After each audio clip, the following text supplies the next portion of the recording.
Shalom, back with part 5. All right. Ye Israelites are the light of the world. Let's continue here. Let's go to St. John's 12. All right. Let's go there. New Testament. St. John's 12.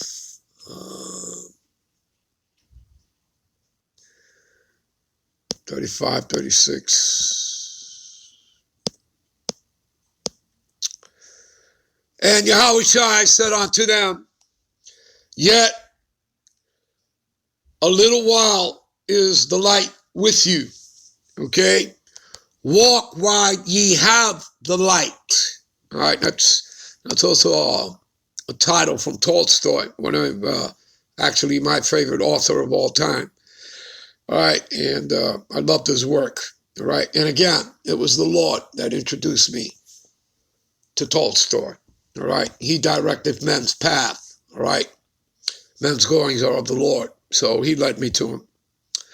And that was before he brought me into his counsel, into the scriptures. All right, so a lot of years of studying the historical context of, is that philosophy, theology, and socialism, those three disciplines in the historic contents, right, from the ancients, all the way through, pretty much modern day. But again, dealing with the elites of those disciplines, all right, throughout the centuries. Okay, so again, giving me much wisdom and knowledge, all right. So he was setting me up to bring me, to come into his counsel, all right. So, and I'm very pleased and happy that he did. And hopefully I have not let him down, because I have been diligent and consistent and continue to do so. And I pray that I continue to stay, at this temple, at this level. All right. All right. So walk ye while you have the light, lest the darkness come upon you. You see that? For he that walketh in darkness knoweth not whither he goeth. You see that? And that reminds me of a cone I read once. A cone is like a moral tale. And this is what the masters, how they used to, senseis, used to do with their students, right? And so they had these little stories, these little tales, moral tales. And there was this incident, they would tell these little tales. Like there was one where this blind, master was walking out in darkness, but he had a lamp with him, all right, to light his way. And again, he can't see because he's blind, all right. So he's a blind master, but he's walking out in the woods, out on a path. And he's blind, but he's carrying a light. Now, why is he carrying the light? He's carrying the light so that nobody runs into him. Okay? So, that they can see him in the darkness, see the light. And then a bunch of people run into him. And their answer, to him, they said, hey, why don't you watch where you're going? And he obviously said, well, I should say that I should say the same thing to you. Why don't you watch where you're going? Because, I'm the one here. He explains to him that he can't see, that he's blind, but that he should have seen the light, okay, and have not ran into him. Do you people get that? Do you get that analogy? Do you understand that? All right. So they would teach these sort of little moral tales, onto their students to what? To make them wise. All right? You understand that? Okay, and that's what this reminds me of. For he that walketh in darkness knoweth not where he goeth. Right? Because again, you cannot see in darkness. And again, we were all in darkness, all of us. But we were chosen and taken out of that darkness. And what's a good example of that, all right, is 1 Peter 2:9. All right. And I'll take you over there to end the lesson. All right. Because it's on my list here. All right, so we'll get to that. All right. All right. Let's see what else it says here. While ye have the light, believe in the light, that ye may be children of the light. And again, ye are the light of the world, right? And that's my title. All right. And these things spake Yahushua and departed and did hide himself from them. All right. All right. Let's move on. Let's go to Ephesians 5:14. All right.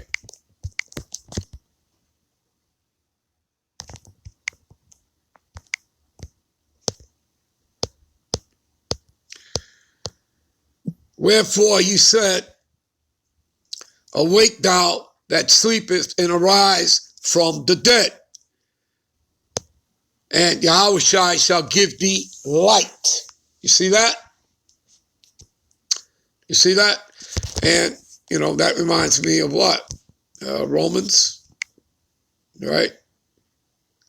What is that?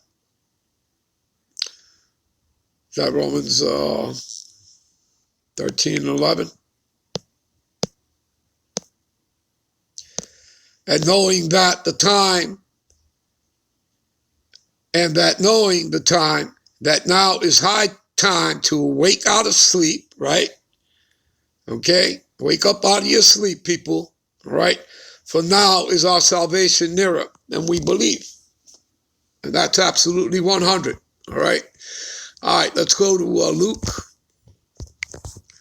Luke 11, all right? Luke 11, 34, 35. The light of the body is the eye. Therefore, then, the eye is single. Thy whole body also is full of light. But when thy eye is evil, thy body also is full of darkness. You see that? So take heed, therefore, that the light which is in thee be not darkness. All right? Got that, people? All right? That's why you always have to what? Examine yourselves. Okay? As the scriptures say. All right? You always have to check yourselves. All right? And if not, again, we have brothers in this truth. They'll pull your jacket. Okay? For you to take heed. All right? To bring it to your attention. And again, it's not personal. All right? It's not personal. It's an act of love. Okay? To rebuke. All right? To rebuke a brother or a sister. All right? There are ways to do it now. The brothers today don't even like to mention names of who it is. And, that's a sign of respect. They're not looking to really, shame somebody. But they're going to come at you if you're coming, that you're not preaching this doctrine, the one true doctrine. They're going to get on you. All right? And with good reason. Because we all have to be of one mindset here. You understand? Okay, and that's why, Israelite camps, can't get together with it. Because, one person is talking about, the mark of the beast is an embargo. Another one is telling you it's sleeping with white women. Another one is telling you this or that. I mean, it's madness out here, all right? And everybody should know the mark of the beast is not spiritual, okay? It's physical, all right?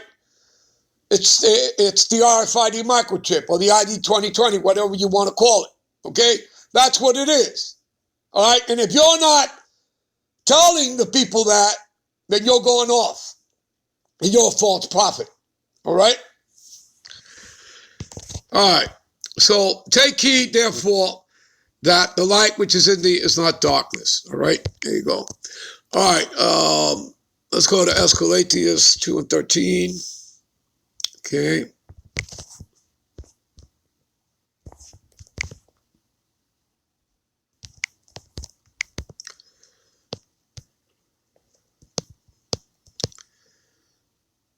Then I saw that wisdom excelleth folly as far as light excelleth darkness. You see that? You got that, people? Remember that light, all right? Like truth. Truth overcomes, evil. You understand? Like, let me take you here before we go to 2 Peter. Give me a minute. All right, this is 2nd Ezra 6, 27 and 28. All right, this is an example of what's happening, people, because again, the kingdom is being translated. All right, so we're in a transition where evil and wickedness is being taken out of the earth.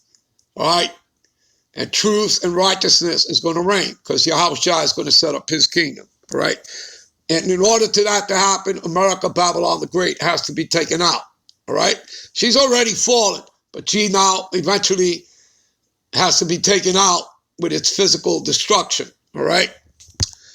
So for evil shall be put out, and deceit shall be quenched. As for faith, it shall flourish, and corruption shall be overcome. And the truth which hath been so long without fruit shall be declared. You people got it? You understand that? All right. Since we're here, let me take you over there to Escalatius 10 and 8. All right. So you have further understanding. Because of unrighteous dealings, right? Injuries, riches got by deceit. You could break all those things down, people, all right, for better understanding. You can break down unrighteous dealings. You go into the history of Esau, Edom, the Edomites, all right, which you'll find a lot of that here in the scriptures. You'll also find it in circular history, all right, the injuries, okay, hey, the murderous genocides. All right, the chopping off of arms, legs, limbs, okay, the stealing of lands, okay, you people understand all that. Riches got by deceit, many things you can get into that, the Federal Reserve note, right, the FRNs, okay, that, Jekyll Island, the Federal Reserve, that's riches got by deceit, people. All right, you understand that? And this stuff goes deep. You can get really, really deep with this stuff. All right, so riches got by deceit. So because of these things, the kingdom, right, which Esau, right, the earth was given into the hands of the wicked, right? Job 9:24, Malachi 1:4 tells you who it is. Esau, Edom, the white man. The kingdom is translated, right, because of these things, from one people onto another. And what does the prophecy say? Let's go to the prophecy. 2nd Ezra 6 and 9. Esau is the end of the world. That means, that word world there means the ending of his age as an era, his rulership and kingdom. And Jacob is the beginning of it that followeth. Who's Jacob? Who are the descendants of Jacob? The Negro, Latino, and Native American, they are the descendants of Jacob. They make up the 12 tribes of Israel, both the northern and the southern kingdom. All right, there you go. All right, let's close this out in 1 Peter 2 and 9. All right, let's do that. So let's get back.